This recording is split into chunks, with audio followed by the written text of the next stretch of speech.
The office was unusually quiet that evening. Most desks were empty, lit only by the fading glow of unattended monitors. I was still at mine, fingers flying across the keyboard, racing to meet a looming deadline.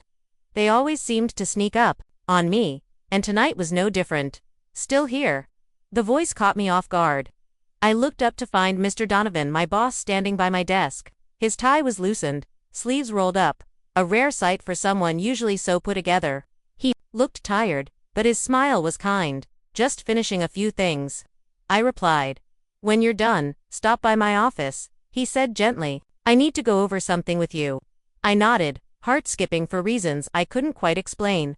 There was something different about his tone, less like a boss, more like something personal. Once I wrapped up, I made my way to his office. The door was slightly open. I knocked.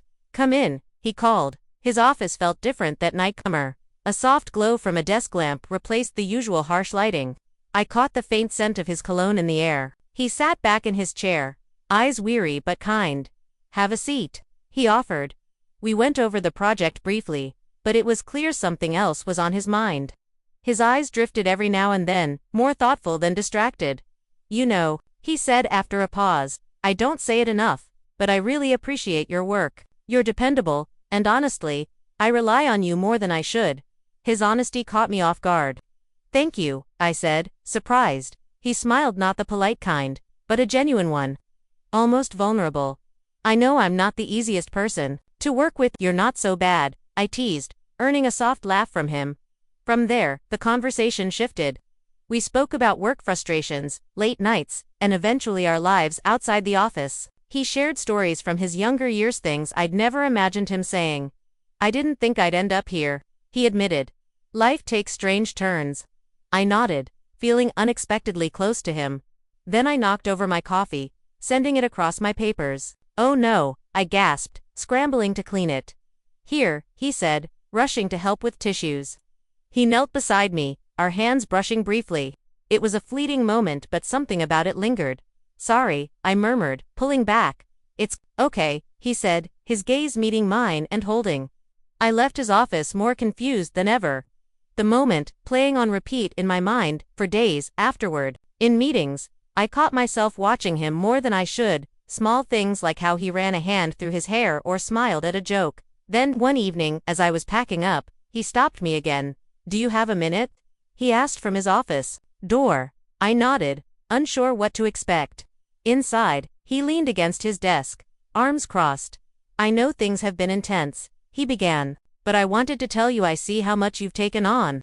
I honestly don't know how I'd manage without you. His words struck something in me. Before I could respond, he sighed. Do you ever feel like you're just going through the motions?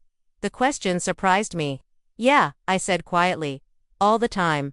He smiled faintly, almost relieved. Sometimes, I forget what I'm even working for. It's like I'm just chasing deadlines. For the first time, he didn't sound like my boss, just someone tired and searching. It's hard, I said. When people expect you to always have it together. That's why I admire you, he said. You make it seem effortless. I laughed softly. It's not.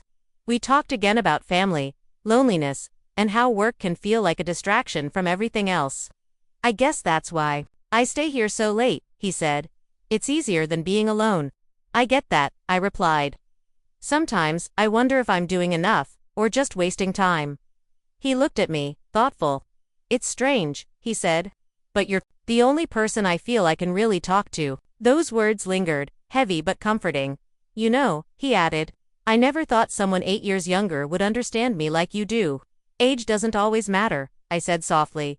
He held my gaze for a moment too long, and then looked away. You've had a long day.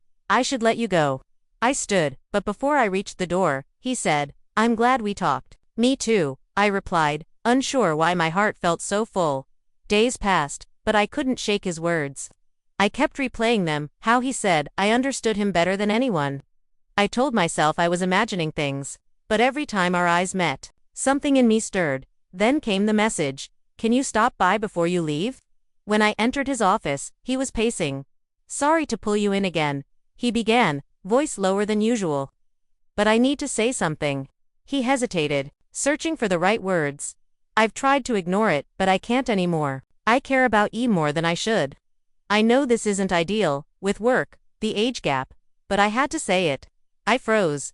Deep down, I'd suspected, but hearing it made it real.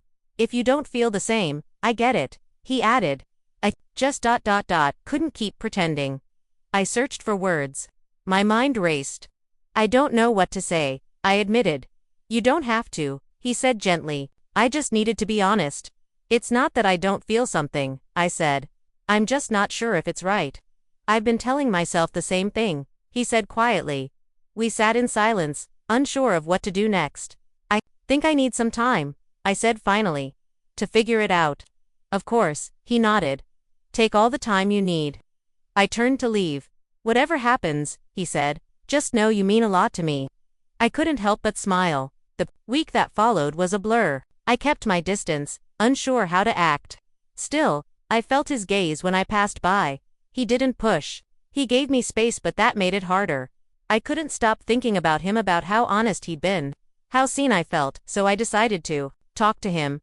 I knocked on his door. He looked surprised, but quickly covered it. I've been thinking, I began, about what you said. He listened silently. I won't lie, felt it too. But I was scared of how complicated it might get. His expression softened. I've been scared too, he admitted. I don't know what this should look like, I said. But I don't want to ignore it anymore.